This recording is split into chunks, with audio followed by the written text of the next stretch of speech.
Все, официально мы вышли. Ура! Теперь нужно подумать, как можно добраться до океанографики.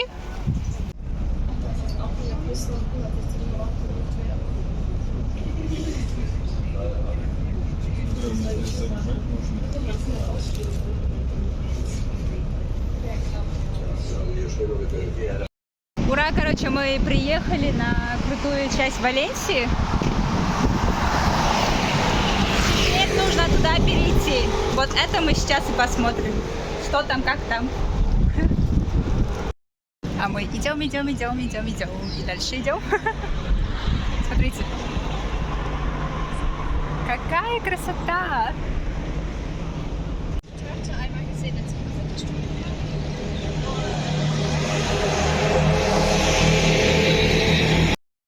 Короче, в последний раз, это дело было в августе, когда я видела видеоролики по Валенсии, туристка говорила, что тут все высушили, что воды тут не было.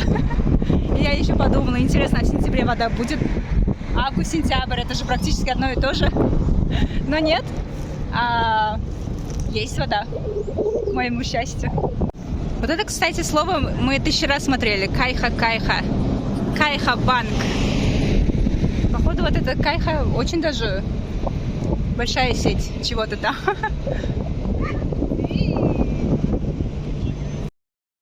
Такие дела. Теперь чуть туда пойдем, посмотрим, что там. И вот шутки шутками, в ТикТоке тоже видела видеоролик, когда вот человек чихает, гуляет в Валенсии, и все такие: будь здоров, будь здоров, будь здоров, будь здоров. Короче, в чем смысл? Тут русскоговорящих людей очень много в Валенсии. В Барселоне их было немного, но было, да, конечно, но в Валенсии, да, чуть ли не каждый 5-й разговаривает на русском языке. Короче, да, спустилась я с лестницы вниз, сюда, водичку посмотреть.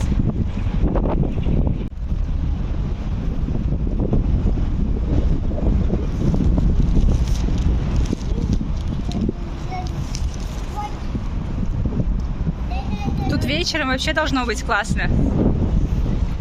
Тут вода должна играть. Тут еще какой-то транспорт должен быть, чтобы по водичке вот так вот туда-сюда бегать, плыть. Но пока что этого нету ничего. Но зато как красиво. Хотя бы есть вода, по крайней мере. И, короче, вот мы идем по музею Les Sciences. По музею наук. Тут чуть-чуть прохладненько. Классно, по идее. Людей тут полно. После жары такой ходить тут просто одно удовольствие. Кстати, вот люди пошли в ту сторону. Интересно, что там есть? Давайте туда тоже посмотрим. Пойдем. А тут сижу я тут, блин, уже которую секунду, блин. Итак, короче, я поняла, что я имела в виду. Тамадам. Смотрите. Тут ни капельки водички тут нету. Действительно все высушили. Там есть вода, а здесь воды нету. Как говорится, сохраняем какой-то баланс. Но с одной стороны, вон там, оказывается, вода есть. И там знак, точнее не знак, а большими буквами название города. Так вот. И вот так вот. Не знаю, называют ли сами испанцы это место так, но я обозвала это место современным архитектурным шедевром Валенсии. Есть старый город, да, мы вчера его видели. Там классные часовни были, там классные здания были. А тут уже другой уровень, понимаете? Это современность, это красота, это океан. Вот смотрите, ха-ха, не ха-ха, шутки шутками. Но из каждого угла все эти здания выглядят по-другому и по-другому и по-другому, по-иному. И совсем другой вайб получается. Может, в этом и был смысл этого архитектурного шедевра. Короче, все, наверное. Правда, не знаю, если пойти дальше, что можно будет еще увидеть. Давайте пойдем дальше. Но я так думаю, уже все.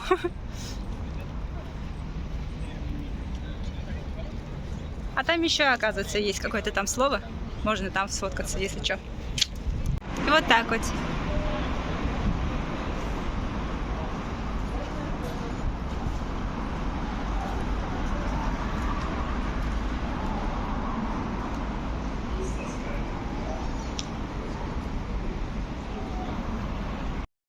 Ну не красота ли, да? И главное, освещение тут оказывается более-менее лучше, чем там. Не слишком ярко. Смотрите, оказывается, в этот кругляшок на самом деле можно было бы и зайти. Не уверена, что там внутри. И мне как-то чуть-чуть не особо хочется туда идти.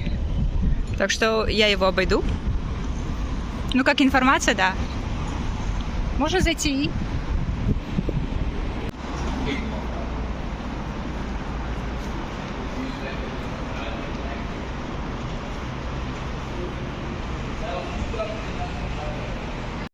Короче, стремнула я здесь целых 10 минут, как обычно. А теперь давайте назад, в старый город. И вот так вот мы вышли. Смотрите, тут искусство наук, и тут парк. Опять же с водичкой. Все так умно тут.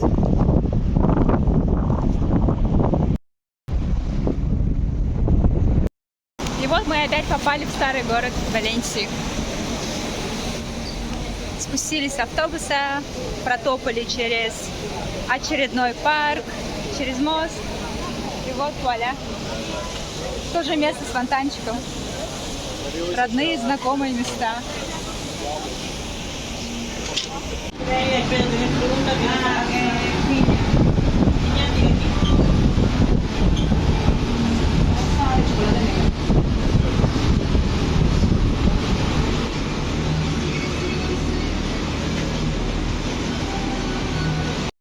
Я, если честно, когда у меня один план рушится, у меня крыша начинает съехать полностью.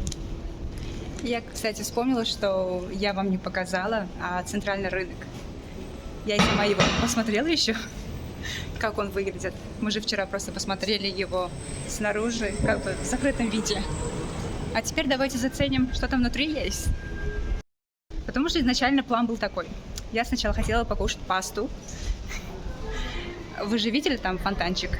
Вот в той местности должна была быть пастеруе hasta la pasta.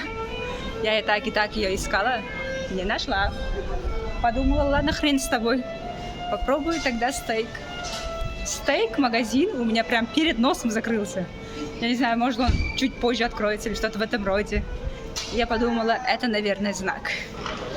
И поэтому вот мы теперь идем в центральный рынок. Посмотреть там, что есть. Шли мы вот так, и вот центральный рынок. Снаружи вот так вот. Между прочим, вчера вот этого всего не было. А теперь он есть. Я, честно говоря, шутку не так и поняла. Все равно закрыто. Может, в какие-то дни он открывается, в какие-то дни он закрывается, что-то в этом роде. Вообще непонятно. Уже теперь думаю, может, нужно было отсюда зайти как-то, да? Люди заходят. Хорошо, что я его вот так вот перешла, обошла. Или что? Но он закрыт. Сотрудники сказали, давай в другое место иди. И я пошла. К моему счастью, я начала Валенсию как дешевка. Так давайте я ее и закончу как дешевка.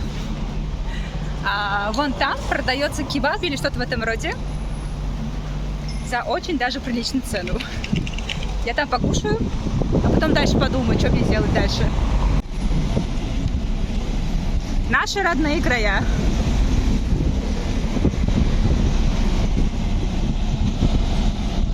Прям аж приятно смотреть, это до слез.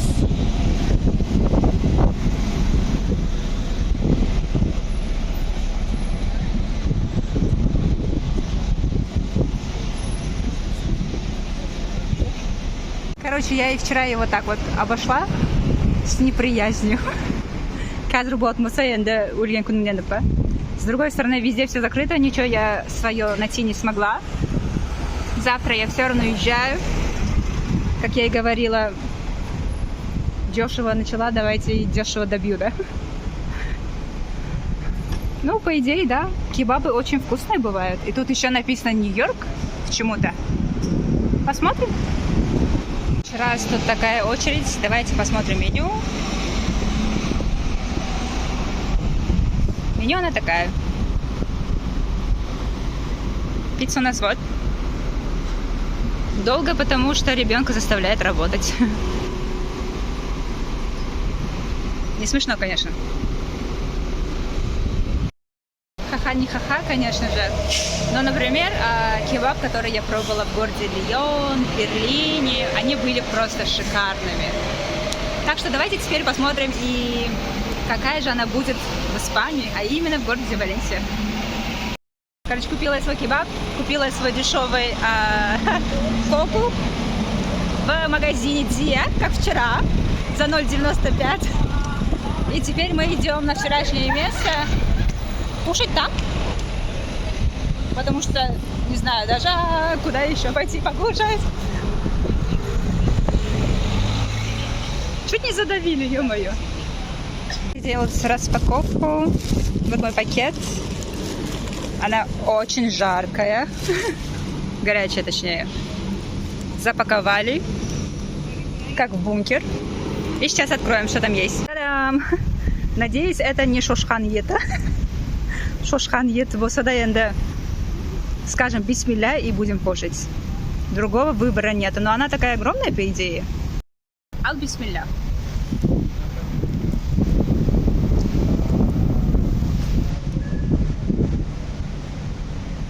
Очень вкусно. Сладковато.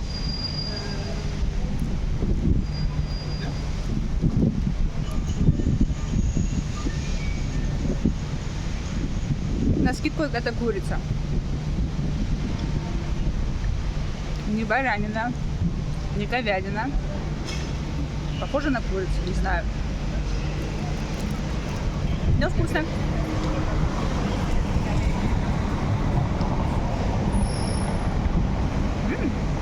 И вот так он выглядит. Пойдет на голодный желудок. Дошла я до уровня овощей. И теперь что-то уже имеет смысл, да, вот?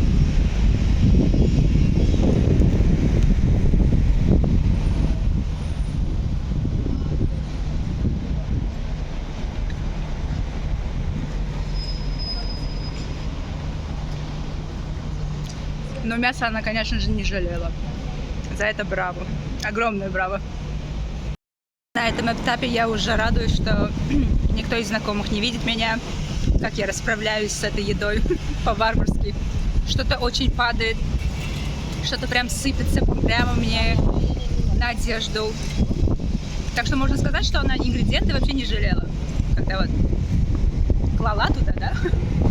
То, что она пожалела, это, наверное, специи только.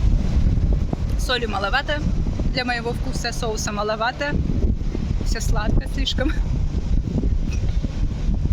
Но, наверное, в жизни нужно все попробовать. И такую вот еду, да?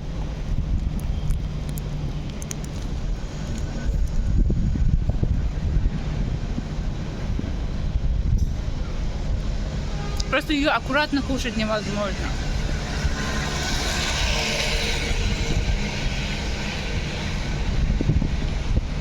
И она безумно вкусная. Короче, теперь мой честный вердикт. Опять же, специй не хватало. Мяса было очень много.